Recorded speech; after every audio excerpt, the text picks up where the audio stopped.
There are so many ways to go about conservation planning, as we have seen and will continue to see throughout this course. In this video, we will be overviewing one of the most influential frameworks for conservation planning, which is called systematic conservation planning.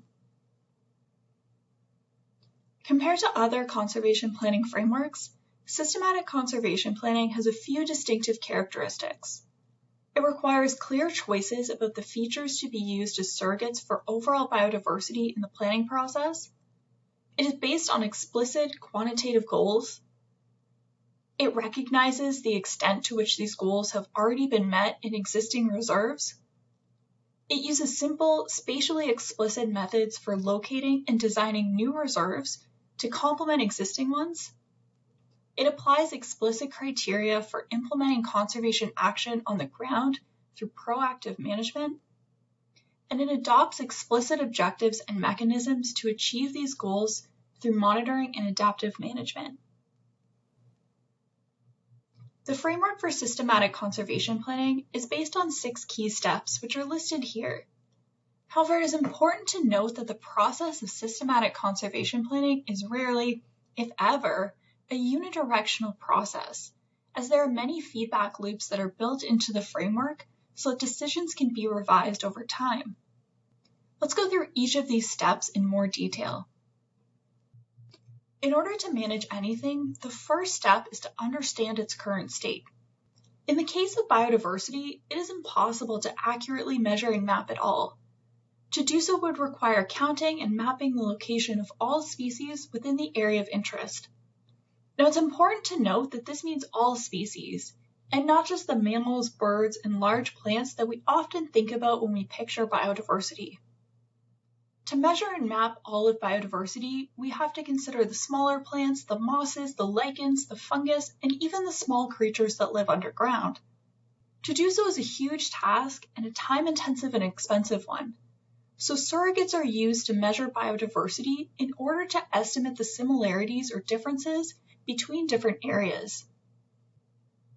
One of the most common surrogates for overall biodiversity is to pick a group of species like vascular plants to act as a stand-in for broader biodiversity. But a lot of scientists have started to question how well the diversity of a single group is correlated to overall biodiversity. Because of this, environmental variables like vegetation classes are now more commonly used. But ultimately, there is no best surrogate for biodiversity, and the decision of what the best surrogate for a particular area of interest will be based on a number of factors, including simply what data is available and what data can be collected. At this stage, the planning units for the analysis also need to be determined. This is often done by dividing the landscape through a consistent pattern, like grid squares or hex bins. The biodiversity data for each planning unit is then compiled. While biodiversity is being measured and mapped, another important step is to identify the conservation goals for the region. Ideally, the goals of representation and persistence will be translated into quantitative goals that can be used to guide planning efforts. Quantitative targets are important for planning because they help planners to focus on the fine scale and see how different pieces of land fit into the larger puzzle.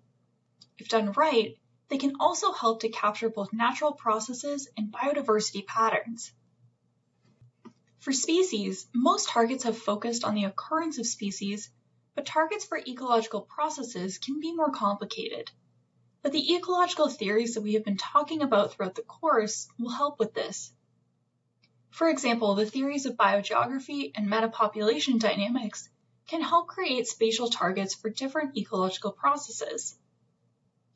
Targets can also help planners recognize that reserves must be complemented by off-reserve management, as it often quickly becomes apparent that all of our conservation goals typically can't be met through the protected areas system alone.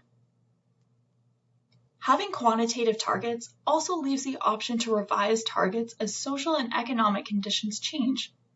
It makes it easier to come back to the goal-setting process.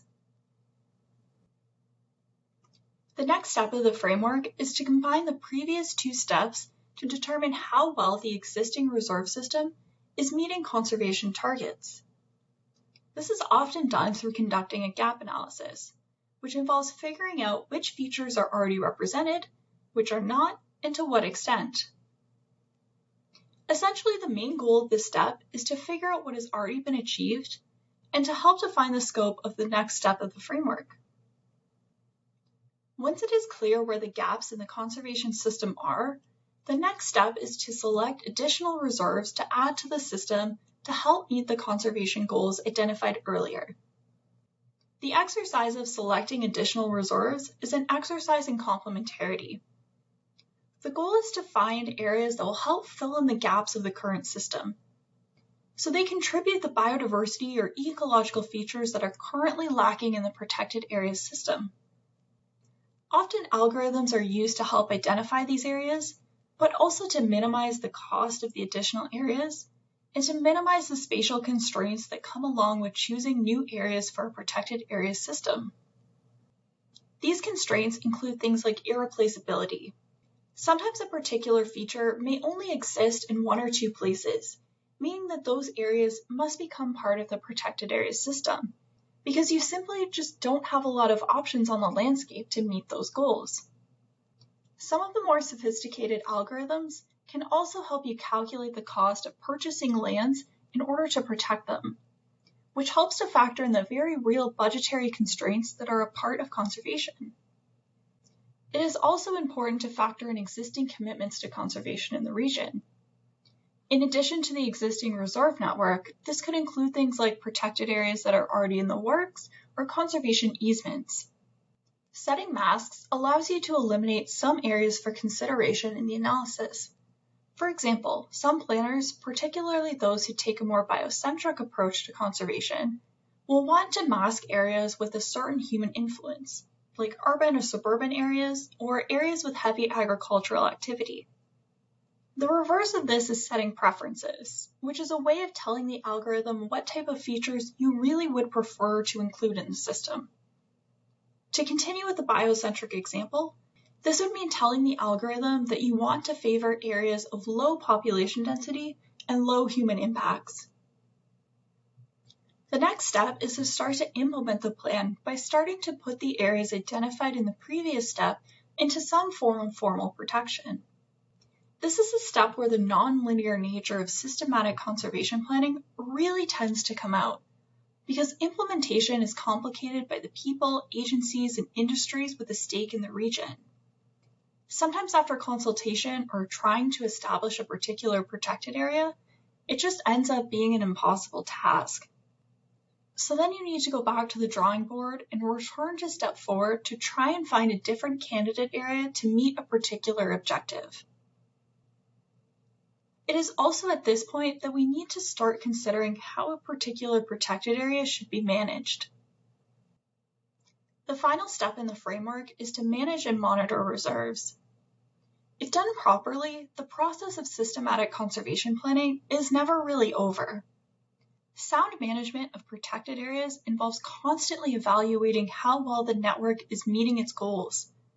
So the 5 steps we just outlined need to be redone at regular intervals as new information about the state of biodiversity becomes available.